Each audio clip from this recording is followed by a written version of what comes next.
Back in March, me and a friend of mine embarked on a journey, starting from Tokyo, going to Kyoto, Osaka, Kobe, Fukuoka, and then heading towards the south of Kyushu. I ended my journey alone in Kagoshima. I finally started editing and revisiting all the material now, so yeah, let's start a journey across Japan.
We arrived in Kyoto to really sunny weather, and after putting our luggage away in the ryokan we were staying at, we went to explore the first temple that is just a 5-minute walk away from the train station.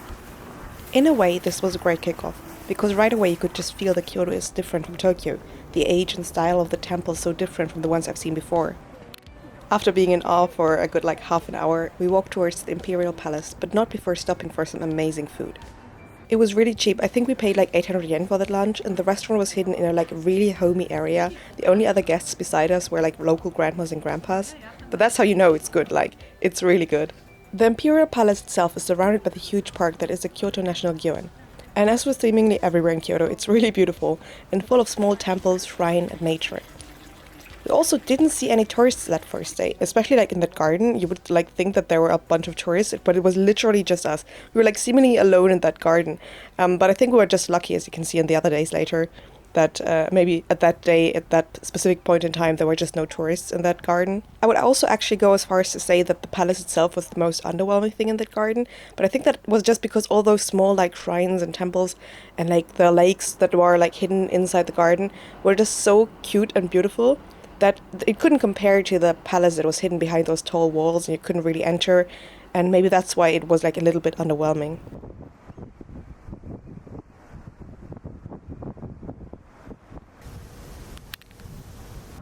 Because I also had work meetings in the evening, I do remote work over to Germany, we ended up just walking back alongside Kamu River, which was such a beautiful walk, 10 out of 10 would recommend.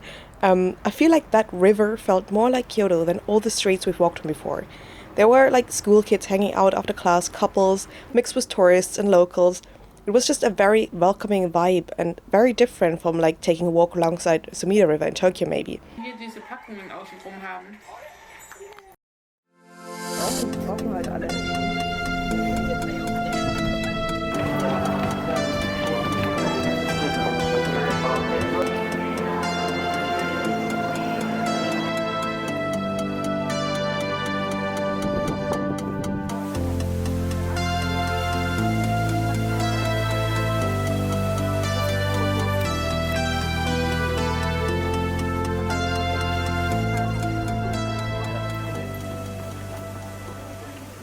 I feel like there's not a lot I can say about the bamboo forest. Is it a tourist magnet? Yes. Would I do it again? No. Would I recommend going there just to see it? Yes, because you just have to see it once, I guess. Also, we did the Gigabrain thing of just hiking up the mountain behind the forest to get an amazing view of Kyoto, free of any tourists. Maybe it wasn't Gigabrain though, because we were the only ones dumb enough to hike up the mountain in the wind and rain, and it was really, really cold that day as well. So maybe that's why we were just lonely on the top there. Then hiking back down in the mud, our shoes getting ruined in the process. But it was really cool. We were alone there, even though we were in one of the most touristy areas. After that, we took a bus back into the city center and visited the Heian Shrine. Probably thinking back now, it was the cleanest and prettiest temple I saw while in Kyoto. It was just out of a painting or computer generated. That's the kind of aesthetic it had. It's really hard to believe that it was actually real.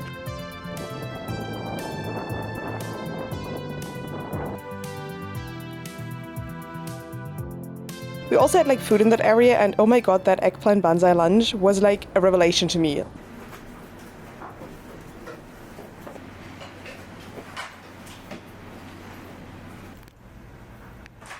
Like, to this day, I'm saying that this is the best thing I ate in Kyoto, and it is, oh my god, I'm like getting hungry thinking about it. I should move on. From there on, we walked towards Gion, the very traditional like geisha court of Kyoto. And that was again what was more picturesque and more beautiful than I could have ever imagined. The masses of tourists coupled with the bad weather actually wasn't very pleasant. I wish we could have just visited on a day where there was like nobody there just to enjoy the area. But that is a very selfish wish, I realize, because you know, like, why should I be the one to see it like only like without tourists? Like, I'm a tourist there as well.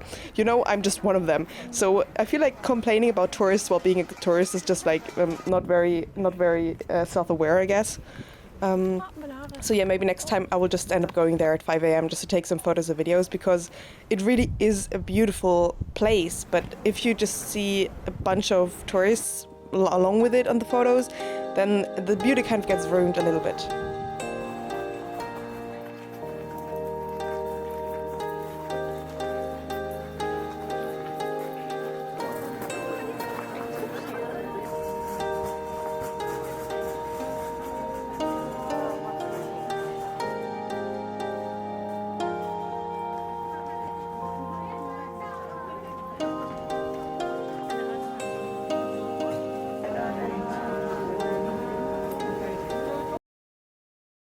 Guck mal, da ist sogar mal eine Kirche.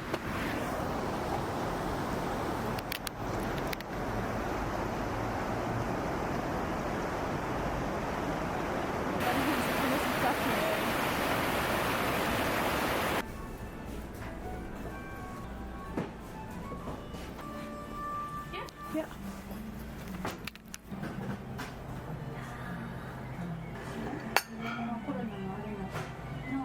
Das war jetzt sehr toll. Wir sind in die Touristenfalle getappt. Übel.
Das sind Kraniche, stimmt, das sind 1000 Kraniche, die hier runterfliegen.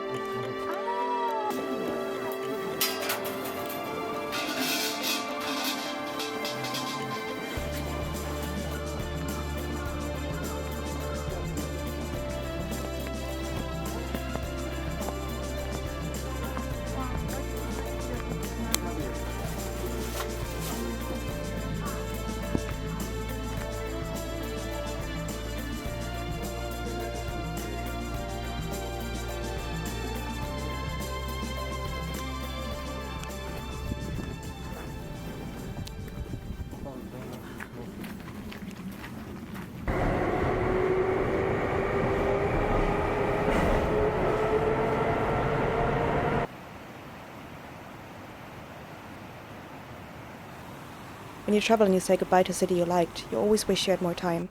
But I'm also thankful, incredibly grateful for all the time we had in Kyoto.